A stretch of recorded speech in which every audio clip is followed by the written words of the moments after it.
80% des réserves financières africaines sont déposées sur un compte opération contrôlé par l'administration française. Les deux banques de la zone CFA sont africaines de par leur nom, mais ne décident aucune des politiques monétaires par elles-mêmes. Pire, les pays eux-mêmes ne savent même pas quelle est la part de réserves financières qui leur appartient en groupe ou individuellement en tant que pays, mais détenue par l'administration du Trésor français. Les gains issus des investissements de ces fonds au Trésor français sont censés être rajoutés à la cagnotte africaine, mais aucun compte n'est donné là-dessus aux banques ni même aux pays membres. Seul un groupe limité à 6 administrateurs du Trésor français ont connaissance des montants du compte d'opération, du lieu d'investissement des sommes.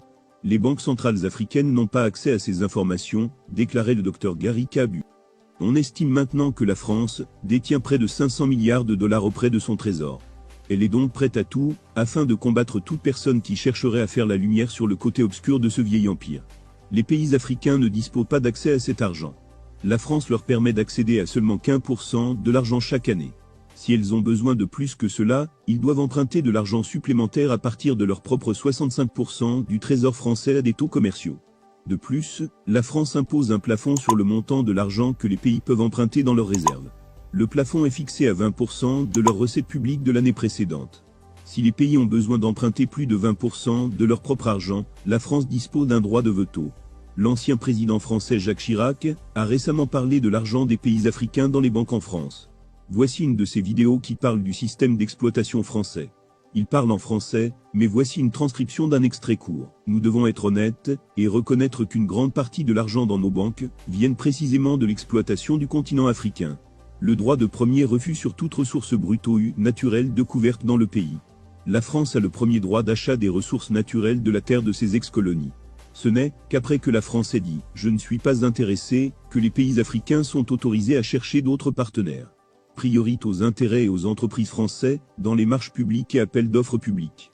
Dans l'attribution des marchés publics, les entreprises françaises ont la priorité sur l'attribution. Même si les pays africains peuvent obtenir un meilleur rapport qualité-prix ailleurs. En conséquence, dans la plupart des ex-colonies françaises, tous les leviers économiques des pays sont entre les mains des expatriés français. En Côte d'Ivoire, par exemple, les entreprises françaises possèdent et contrôlent tous les grands services publics, eau, électricité, téléphone, transport, port et les grandes banques. C'est la même chose dans le commerce, la construction et l'agriculture. En fin de compte, comme je l'ai écrit dans un article précédent, les Africains vivent maintenant sur un continent possédé par les Européens. Droit exclusif de fournir des équipements militaires et de former les officiers militaires des colonies. Grâce à un système sophistiqué de bourses, de subventions et les accords de défense attachés au pacte colonial, les Africains doivent envoyer leurs officiers supérieurs en formation en France. La situation sur le continent est telle que la France a formé des centaines, voire des milliers de traîtres. Ils sont tous en sommeil et seront activés en cas de besoin pour un coup d'État ou tout autre but. Le droit pour la France de déployer des troupes et d'intervenir militairement dans le pays pour défendre ses intérêts. En vertu de ce qu'on appelle les accords de défense attachés au pacte colonial, la France a le droit d'intervenir militairement dans les pays africains et aussi de stationner des troupes en permanence dans les bases et installations militaires entièrement gérées par les Français. Lors de l'introduction de la monnaie euro en Europe, les autres pays européens ont découvert le système d'exploitation français. Beaucoup, spécialement les pays nordiques, ont été consternés.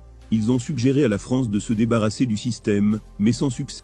L'obligation d'envoyer en France un bilan annuel et un rapport d'état des réserves. En soi, le directeur des banques centrales des ex-colonies présente le dit rapport lors des réunions biannuelles des ministres des Finances sur les ex-colonies.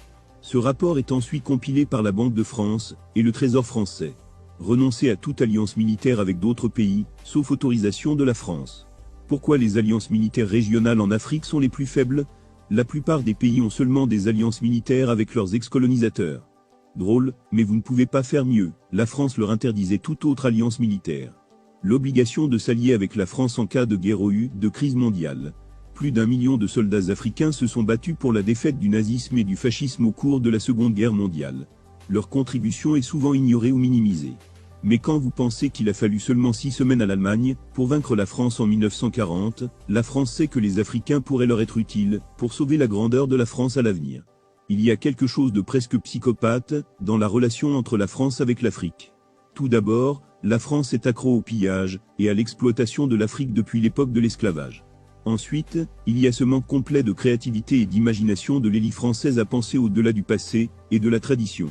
Enfin, la France dispose de 2 institutions, qui sont complètement gelées dans le passé, habitées par des paranoïaques et psychopatho-fonctionnaires. Ils répandent la peur de l'apocalypse, si la France changeait de stratégie. Leur référence idéologique date encore du 19e siècle, ce sont les ministres des Finances et du Budget et des Affaires étrangères de la France. Ces 2 institutions ne sont pas seulement une menace pour l'Afrique, mais pour les Français eux-mêmes. C'est à nous, Africains, de nous libérer, sans en demander la permission.